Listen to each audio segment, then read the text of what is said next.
Chapter 13, The Secret Riddle. Katie was removed to St. Mungo's Hospital for Magical Maladies and Injuries the following day, by which time the news that she had been cursed had spread all over the school, though the details were confused and nobody other than Harry, Ron, Hermione, and Leanne seemed to know that Katie herself had not been the intended target. And Malfoy knows, of course, said Harry to Ron and Hermione, who continued their new policy of feigning deafness whenever Harry mentioned his Malfoy is a Death Eater theory. Harry had wondered whether Dumbledore would return from wherever he had been in time for Monday night's lesson, but having had no word to the contrary, he presented himself outside Dumbledore's office at 8 o'clock, knocked, and was told to enter. There sat Dumbledore looking unusually tired. His hand was as black and burned as ever, but he smiled when he gestured to Harry to sit down. The Pensieve was sitting on the desk again, casting silvery specks of light over the ceiling. You have had a busy time. Well, I have been away, Dumbledore said. I believe you witnessed Katie's accident. Yes, sir. How is she? Still very unwell, although she was relatively lucky. She appears to have brushed the necklace with the smallest possible amount of skin.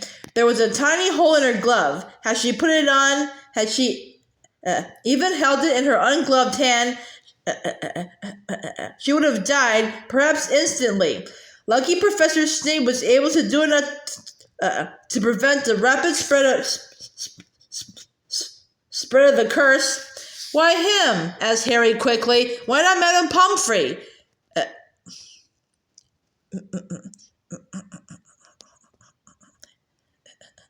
Impertinence, said a soft voice from one of the portraits on the wall, and Phineas Nodulus Black, Sirius's great-great-grandfather, raised his head from his arms where he had appeared to be sleeping.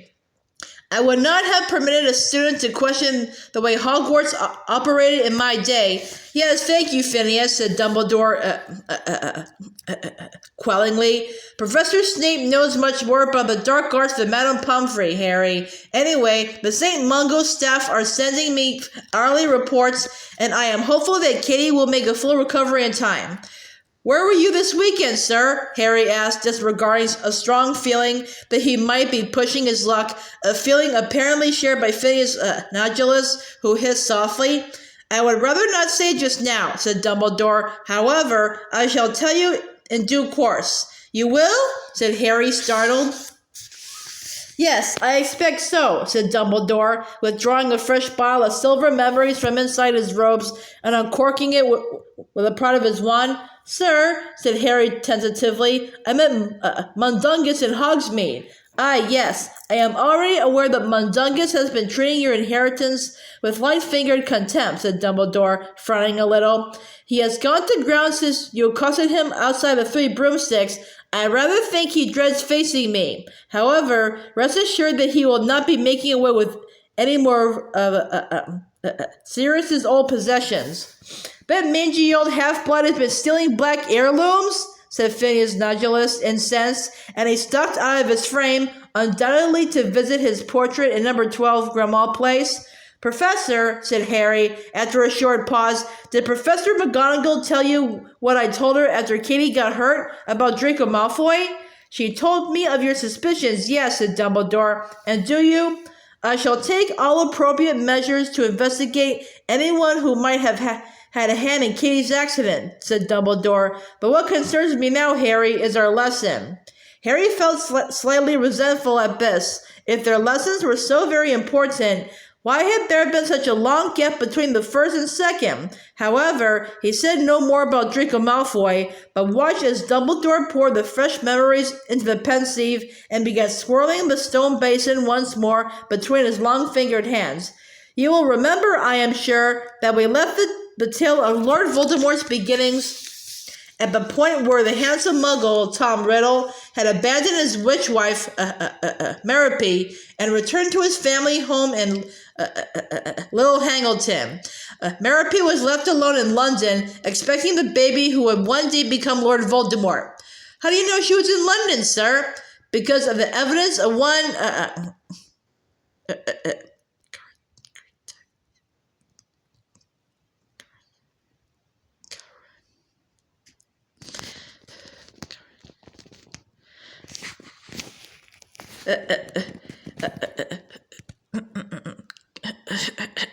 Caracactus Burke, said Dumbledore,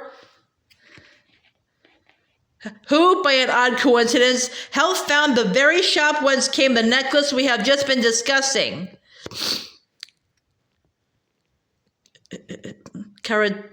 Caractacus. He swilled the contents of the pensieve as Harry had seen him swill them before, much as a gold prospector sifts for gold. Up out of the swirling silvery mass rose a little old man, revolving slowly in the pensieve, silver as a ghost but much more solid, with a thatch of hair that completely covered his eyes. Yes, we acquired it in curious circumstances. It was brought in by a young witch just before Christmas. Oh, many years ago now. She said she needed the gold badly. Well, that much was obvious.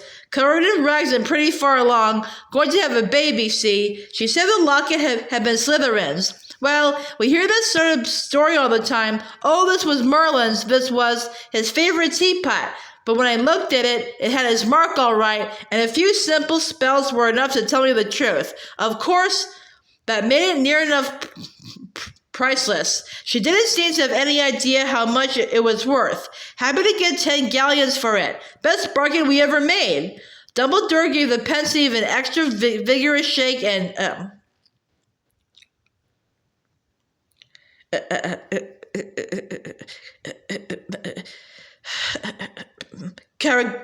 Caractacus Burke descended back into the swirling mass of memory from whence he had come. He only gave her 10 galleons, said Harry indignantly.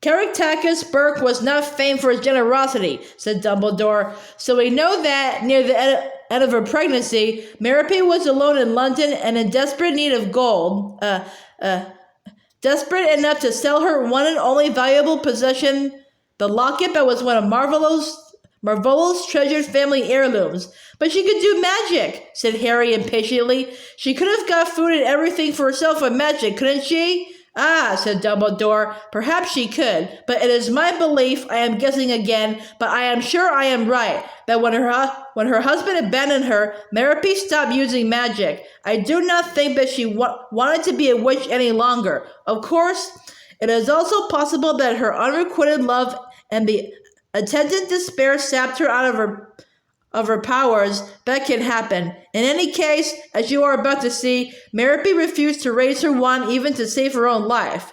She wouldn't even steal life for her own son? Dumbledore raised his eyebrows. Could you possibly be feeling sorry for Lord Voldemort? No, said Harry quickly, but she had a choice, didn't she? Not like my mother. Your mother had a choice too, said Dumbledore gently. Yes, Merope Riddle chose death in spite of a son who needed her, but do not judge her too harshly, Harry. She was greatly weakened by long suffering, and she never had your mother's courage. And now, if you will stand... Where are we going? Harry asked, as Dumbledore joined him at the front of the desk. This time, said Dumbledore, we are going to enter my memory. I think you will find it both rich in detail and satisfyingly accurate. After you, Harry. Harry bent over the pensieve. His face broke the cool surface of a memory, and then he was flying through darkness again. Seconds later, his feet hit firm ground. He opened his eyes and found that he and Dumbledore were standing in a bustling, old-fashioned London street. There I am, said Dumbledore brightly, pointing ahead of them to a tall figure crossing the road in front of a horse-drawn milk cart. This younger Albus Dumbledore's long hair and beard were auburn. Having reached their side of the street, he strode off along the pavement, drawing many curious glances due to the flamboyantly cut suit of plum velvet that he was wearing. "Nice suit, sir," said Harry, before he could stop himself, but Dumbledore merely chuckled as he followed his younger self a short distance, finally passing through a set of iron gates into a bare courtyard that fronted a rather grim square building surrounded by high railings. He mounted a few steps leading to the front door and knocked once. After a moment or two, the door was opened by a scruffy girl wearing an apron.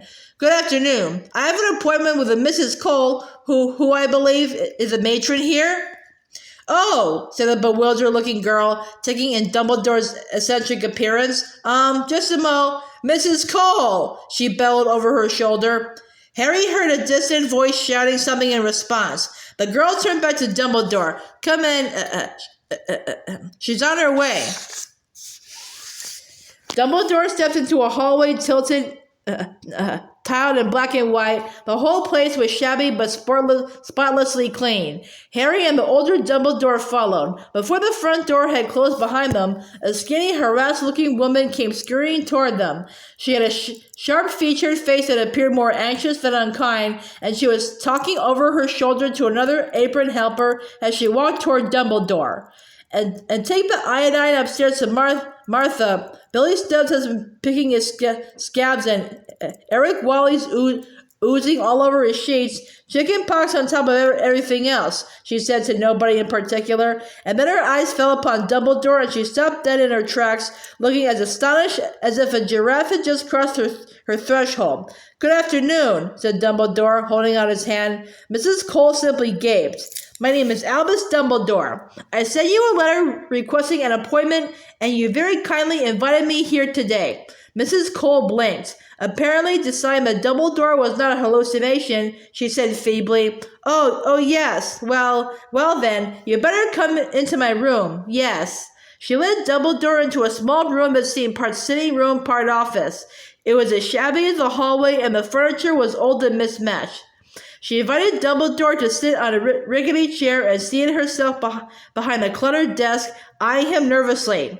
"I am here, as I told you in my letter, to discuss Tom Riddle and arrangements for his future," said Dumbledore. "Are you family?" asked Mrs. Cole. "No, I am a teacher," said Dumbledore. "I have come to offer Tom a place at my school." "What school is this, then?" "It is called Hogwarts," said Dumbledore. "And how come you're interested in Tom?" "We believe he has qualities we're looking for." "You mean he's won a scholarship? How can he have done? He's never been entered for one." "Well, his name has been down for a school since birth." "Who registered him? His parents?" There was no doubt that Mrs. Cole was an inconveniently sharp woman. Apparently Dumbledore thought so too, for Harry now saw him slip his wand out of the pocket of his velvet suit, at the same time picking up a piece of perfectly blank paper from Mrs. Cole's desktop. "Here," said Dumbledore, waving his wand once as he passed her the piece of paper. "I think this will make everything clear." Mrs. Cole's eyes slid out of focus and back again as she gazed intently at the blank paper for a moment. "That seems perfectly in order," she said placidly, handing it back, but her eyes fell upon a bottle of gin and 2 glasses that had certainly not been present a few seconds before. May I offer you a glass of gin?" she said in an extra refined voice. "Thank you very much," said Dumbledore, beaming. It soon became clear that Mrs. Cole was no novice when it came to gin drinking. Pouring both of them a generous measure, she drained her own glass in one gulp. Smacking her lips frankly, she smiled at Dumbledore for the first time, and he didn't hesitate to press his advantage. "I was wondering whether you could tell me anything of Tom Riddle's history. I think he was born here in the orphanage." "That's right," said Mrs. Cole, helping her to more gin. "I remember it clear as anything, because I just started here myself. New Year's Eve in bitter cold, snowing, you know, nasty night. And this girl, not much older than I was myself at the time, came staggering up the front steps. Well, she wasn't the first. We took her in, and she had a baby within the hour, and she was dead in another hour." Mrs. Cole nodded impressively and took another generous gulp of gin. "Did she say anything before she died?" asked Dumbledore. "Anything about the boy's father, for instance?" Now, as it happened, she did, said Mrs. Cole, who seemed to be rather enjoying herself now, with the gin in her hand and an eager audience for her story. I remember she said to me, I hope he looks like his papa, and I won't lie, she was right to hope it, because she was no beauty. And then she told me he was to be named Tom for his father, and Marvolo for her father. Yes, I know, funny name, isn't it? We wondered whether she came from a circus, and she said the boy's surname was to be Riddle. And she died soon after that without another word. Well, we named him just as she'd said. It seemed so important to the poor girl, but no Tom nor Marvolo nor any kind of Riddle ever came looking for him, nor any family at all, so he stayed in the orphanage and he's been here ever since. Mrs. Cole helped herself, almost absent-mindedly, to another healthy measure of gin.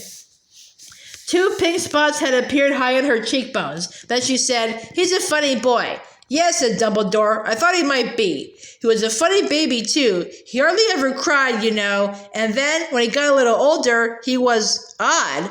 Odd in what way? Asked Dumbledore gently. Well, But Mrs. Cole pulled up short, and there was nothing blurry or vague about the inquisitorial glance as she shot Dumbledore over her gin glass. He's definitely got a place at your school, you say? Definitely, said Dumbledore, and nothing I say can change that? Nothing, said Dumbledore. You'll be taking him away, whatever, repeated Dumbledore gravely. She squinted at him as though deciding whether or not to trust him. Apparently she decided she could, because she said in a sudden rush, He scares the other children. You mean he is a bully? Asked Dumbledore. I think he must be, said Mrs. Cole, frowning slightly, but it's very hard to catch him at it. There have been incidents, nasty things. Dumbledore did not press her, though Harry could tell that he was interested. She took yet another gulp of gin, and her rosy cheeks grew rosier still. Billy Stubbs' rabbit. Well, Tom said he didn't do it, and I don't see how he could have done, but even so, it didn't hang itself from the rafters, did it?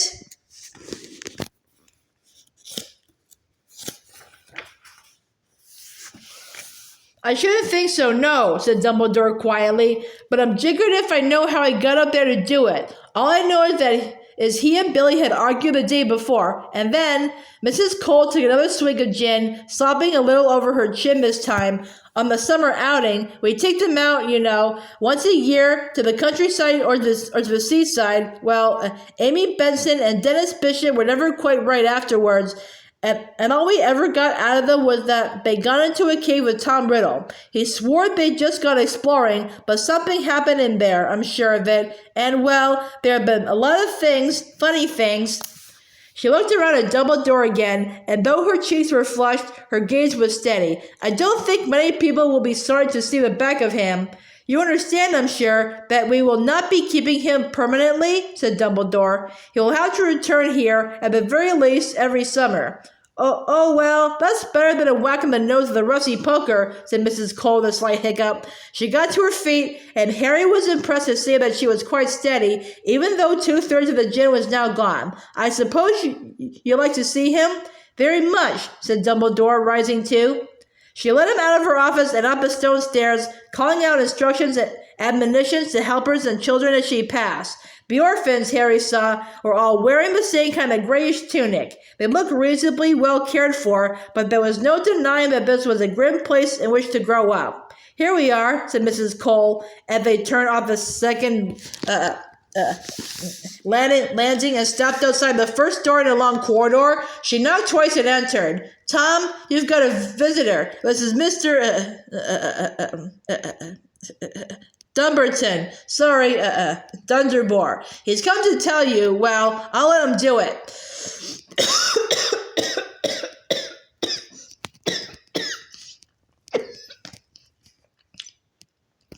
Harry and the 2 Dumbledores entered the room, and Mrs. Cole closed the door on them. It was a small bare room with nothing in it except an old wardrobe and an iron bedstead. A boy was sitting on top of the gray blankets, his legs stretched out in front of him, holding a book. There was no trace of the gaunts in Tom Riddle's face. Merope had got her dying wish. He was his handsome father in miniature Tall for 11 years old, dark-haired, and pale. His eyes narrowed slightly as he took in Dumbledore's eccentric appearance. There was a moment's silence. "How do you do, Tom?" said Dumbledore, walking forward and holding out his hand. The boy hesitated, then took it, and they shook hands. Dumbledore drew up the hard wooden chair beside Riddle, so that the pair of them looked rather like a hospital patient and visitor. "I am Professor Dumbledore." "Professor?" repeated Riddle. He looked wary. "Is that like doctor? What are you here for? Did she get you in to have a look at me?" He was pointing at the door through which Mrs. Cole had just left. No, said Dumbledore, smiling. "I don't believe you," said Riddle. She wants me looked at, doesn't she? Tell the truth." He spoke the last three words with a ringing force that was almost shocking. It was a command, and it sounded as though he had given it many times before. His eyes had widened, and he was glaring at Dumbledore, who made no response except to continue smiling pleasantly. After a few seconds, Riddle stopped glaring, though he looked, if anything, warier still. "Who are you?" "I have told you. My name is Professor Dumbledore, and I work at a school called Hogwarts. I have come to offer you a place in my school, your new school, if you would like to come." Riddle's reaction to this was most surprising. He leapt from the bed and backed away from Dumbledore, looking furious. "You can't kid me. The asylum, that's where you're from, isn't it?"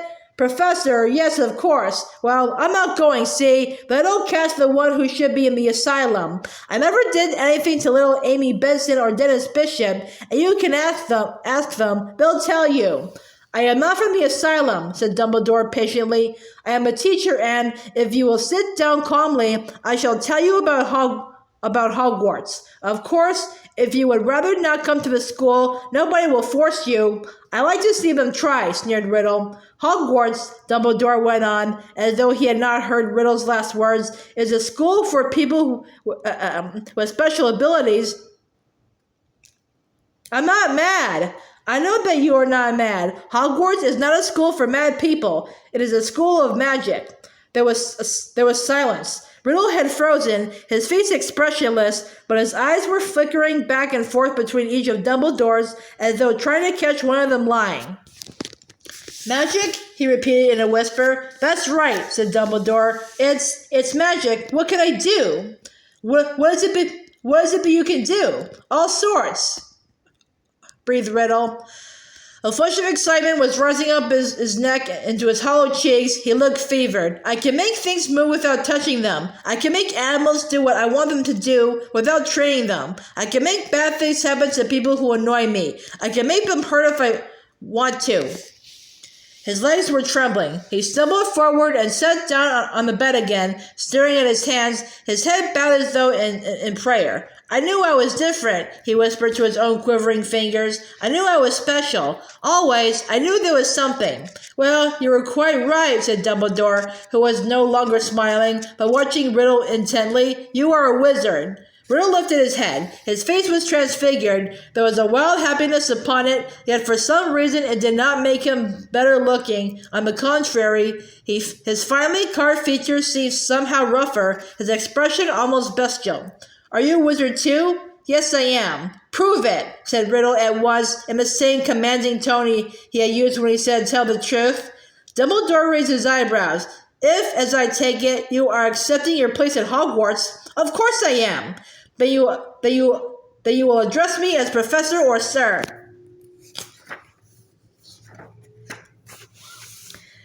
Riddle's expression hardened for the most fleeting moment before he said, in an unrecognizably polite voice, "I'm sorry, sir. I meant, please, Professor, could you show me?" Harry was sure that Dumbledore was going to refuse, that he would tell Riddle there would be plenty of time for practical demonstrations at Hogwarts, that they were currently in a building full of Muggles and must therefore be cautious. To his great surprise, however, Dumbledore drew his wand from an inside pocket of his suit jacket, pointed it at the shabby wardrobe in the corner, and gave the wand a casual flick. The wardrobe burst into flames. Riddle jumped to his feet. Harry could hardly blame him for howling in shock and rage.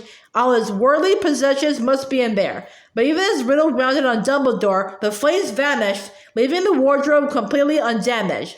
Riddle stared from the wardrobe to Dumbledore, then, his expression greedy, he pointed at the wand. Where can I get one of them? All in good time, said Dumbledore. I think there is something trying to get out of your wardrobe. And sure enough, a faint rattling could be heard from inside it. For the first time, Riddle looked frightened. Open the door, said Dumbledore. Riddle hesitated, then crossed the room and threw open the wardrobe door. On the topmost shelf, above a rail of threadbare clothes, a small cardboard box was shaking and rattling as though there were several frantic mice trapped inside it. Take it out, said Dumbledore.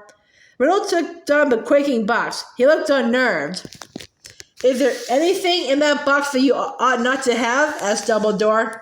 Riddle threw Dumbledore a long, clear, calculating look. Yes, I suppose so, sir, he said finally, in an expressionless voice. Open it, said Dumbledore. Riddle took off the lid and tipped the contents onto his bed without looking at them.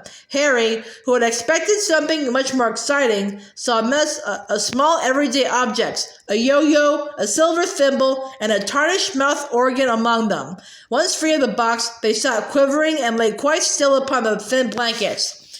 You will return them to their owners with your apologies, said Dumbledore calmly, putting his wand back into his jacket. I shall know whether it has been done. And be warned, thieving is not tolerated at Hogwarts. Riddle did not look remotely abashed. He was still staring coldly and appraisingly at Dumbledore. At last he said in a colorless voice, Yes, sir. At Hogwarts, Dumbledore went on, we teach you not only to use magic, but to control it. You have, inadvertently, I am sure, been using your powers in a way that is neither taught nor tolerated at our school. You are not the first, nor will you be the last, to allow your magic to run away with you. But you should know that Hogwarts can expel students, and the Ministry of Magic, yes, there's a ministry, will punish lawbreakers still more severely. All new wizards must accept that, and entering our world, they abide by our laws. Yes, sir, said Riddle again. It was impossible to tell what he was thinking. His face remained quite blank as he put the little cachet of stolen objects back into the cardboard box. When he had finished, he turned to Dumbledore and said baldly, I haven't got any money. That is easily remedied, said Dumbledore, drawing a leather money pouch from his pocket. There's a fund at Hogwarts for those who require assistance to buy books and robes. You might have to buy some of your spell books and so on secondhand, but where do you buy spell books? Interrupted Riddle, who had taken the heavy money bag without thanking Dumbledore and was now examining a fat gold galleon. In Diagon Alley, said Dumbledore, I have your list of books and school equipment with me. I can help you find everything. You're coming with me? Asked Riddle, looking up. Certainly, if you... I don't need you, said Riddle. I'm used to doing things for myself. I go around London on my own all the time. How do you get to this Diagon Alley, sir? He added, catching Dumbledore's eye.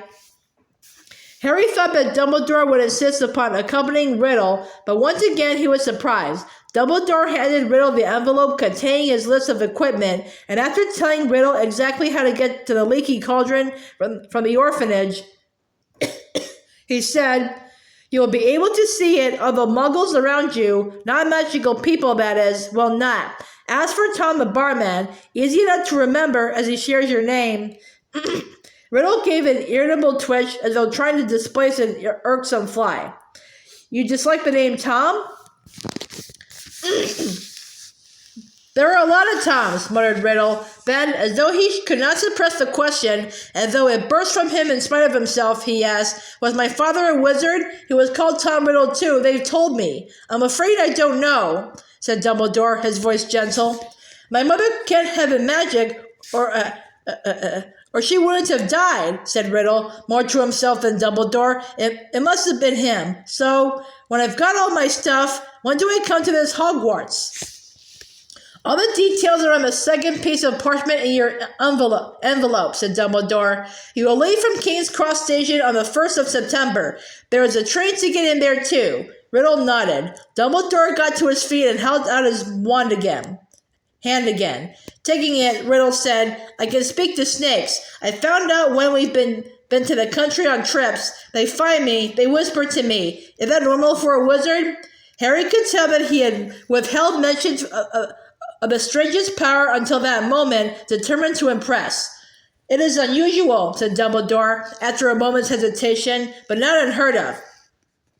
His tone was casual, but his eyes moved curiously over Riddle's face. They stood for a moment, man and boy, staring at each other. When the handshake was broken, Dumbledore was at the door. Goodbye, Tom. I shall see you at Hogwarts. I think that will do, said the white-haired Dumbledore at Harry's side, and seconds later, they were soaring weightlessly through darkness once more before landing squarely in the present-day office. Sit down, said Dumbledore, landing beside Harry. Harry obeyed, his mind still full of what he had just seen. He believed it much quicker than I did. I mean, when you told him he was a wizard, said Harry, I didn't believe Hagrid at first when he told me. Yes, Riddle was perfectly ready to believe that he was, to use his word, special, said Dumbledore. Did you know then? Asked Harry. Did I know that I had just been the most dangerous dark wizard of all time? Said Dumbledore. No, I had no idea that he was to grow up to be what he is. However, I was certainly intrigued by him. I returned to Hogwarts intending to keep an eye upon him, something I should have done in any case, given that he was alone and friendless, but which already I felt I ought to do for others' sake as much as his. His powers, as you heard, were surprisingly well developed for such a young wizard, and, most interestingly and ominously of all, he had already discovered that he had some measure of control over them and begun to use them cautiously, and as you saw, they were not the random experiments typical of young wizards. He was already using magic against other people, to frighten, to punish, to control. The little stories of the strangled rabbit and the young boy and girl he lured into a cave were most suggestive. I can make them hurt if I want to. And it was a parcel mouth, interjected Harry. Yes, indeed, a rare ability, and one supposedly connected with the dark arts, although, as we know, there are parcel mouths among the great and the good, too. In fact, his ability to speak to serpents did not make me nearly as uneasy as his obvious instincts for cruelty, secrecy, and domination. Time is making us fools again, said Dumbledore, indicating the dark sky beyond the windows. But before we part, I want to draw your attention to certain features of the scene we have just witnessed, for they have a great bearing on the matters we shall be discussing in future meetings. Firstly, I hope you noticed Riddle's reaction when I mentioned that another shared his first name, Tom. Harry nodded. Then he showed his contempt for anything that tied him to other people, anything that made him ordinary. Even then, he wished to be different, separate, notorious. He shed his name, as you know, within a few short years of that conversation and created the mask of Lord Voldemort, behind which he had been hidden for so long. I trust that you also noticed that Tom Riddle was already highly self-sufficient, secretive, and apparently friendless. He did not want help or companionship on his trip to Diagon Alley. He preferred to operate alone. The adult Voldemort is the same. You will hear many of his Death Eaters claiming that they are his confidants, that they alone are close to him, even understand him. They are deluded. Lord Voldemort has never had a friend, nor do I believe that he has ever wanted one.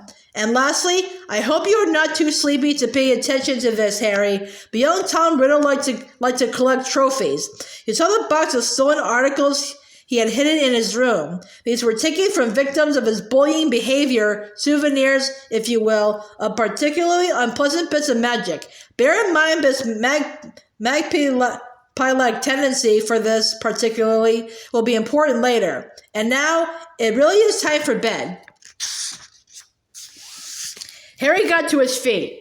As he walked across the room, his eyes fell upon the little table on which Marvolo Gaunt's ring had rested last time, but the ring was no longer there. Yes, Harry, said Dumbledore, for Harry had come to a halt. The ring's gone, said Harry, looking around, but I thought you might have the mouth organ or something. Dumbledore beamed at him, peering over the top of his half-moon spectacles. Very astute, Harry, but the mouth organ was only ever a mouth organ, and on the enigmatic note he waved to Harry, who understood himself to be dismissed.